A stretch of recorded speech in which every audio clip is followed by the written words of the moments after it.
The dragon who was afraid to fly. Once upon a time, in a land far, far away, there was a little dragon named Spark. Unlike most dragons, Spark had a bit of a, well, let's call it a tiny issue. You see, Spark was afraid to fly. Yes, you heard that right. A dragon, afraid of flying. All the other young dragons soared through the sky, doing flips and loops, while Spark stood at the edge of the cliff, his little wings trembling. "I don't know why you're so scared," said Puff, his best friend, who was a bright green dragon. "Flying is amazing. You get to see everything from up high. Plus, if you get too hot, you can cool down by zooming through clouds." Spark peeked over the edge of the cliff, gulped, and quickly backed away. "What if I fall? Or what if my wings stop working? Or what if a bird bumps into me?" Puff giggled. "Birds are tiny. You're a dragon." Despite Puff's encouragement, Spark remained glued to the ground. That's when a group of children who lived in the village nearby came up to the dragons. One of the kids, Lily, smiled at Spark and said, "Hey, Spark, why don't we help you? We're not dragons, but we've all learned to ride bikes, and that's kinda like flying." Spark blinked. "Bikes? But bikes don't have wings." Lily nodded. "True.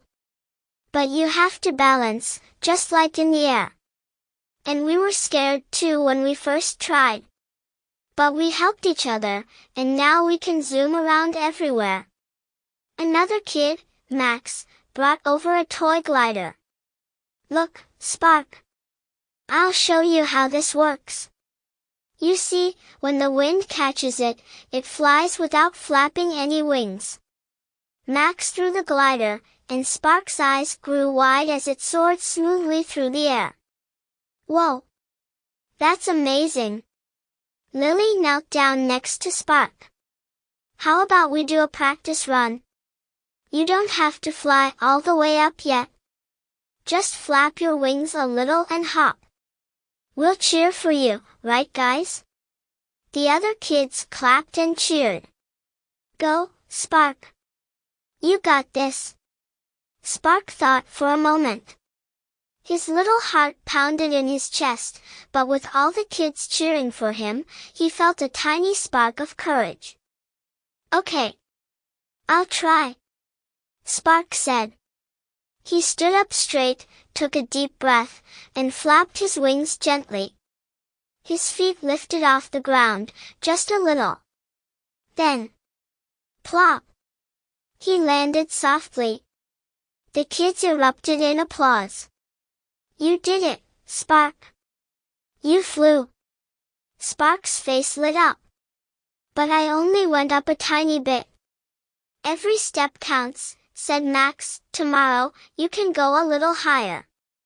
And so, every day, the kids helped Spark practice.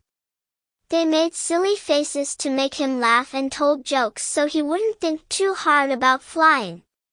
Slowly but surely, Spark's hops turned into short flights. And then, one sunny afternoon, he flapped his wings and took off into the sky. "Look, I'm flying!" Spark called down to the kids below. They waved and cheered as Spark zoomed through the air, doing flips and loops, just like the other dragons. From that day on, Spark loved flying. And whenever he saw someone who was afraid to try something new, he would land beside them and say, "Don't worry. I know what it's like to be scared. But with friends by your side, you can do anything."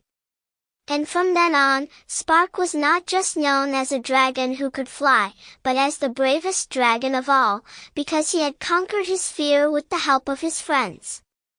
The end.